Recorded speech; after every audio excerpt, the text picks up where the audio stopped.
अनेक वर्षांपासून प्रलंबित असलेल्या सफाई कामगारांच्या न्याय मागण्यांबाबत शासनाने दुर्लक्ष केल्याचा आरोप करत अखिल भारतीय सफाई मजदूर काँग्रेस संघटनेने नागपूर हिवाळी अधिवेशनादरम्यान विधान भवनावर तीव्र मोर्चा काढण्याची घोषणा केली।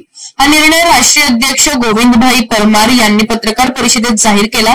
राज्यभरातील हजारो सफाई कामगार या मोर्चात सहभागी होणार आहेत।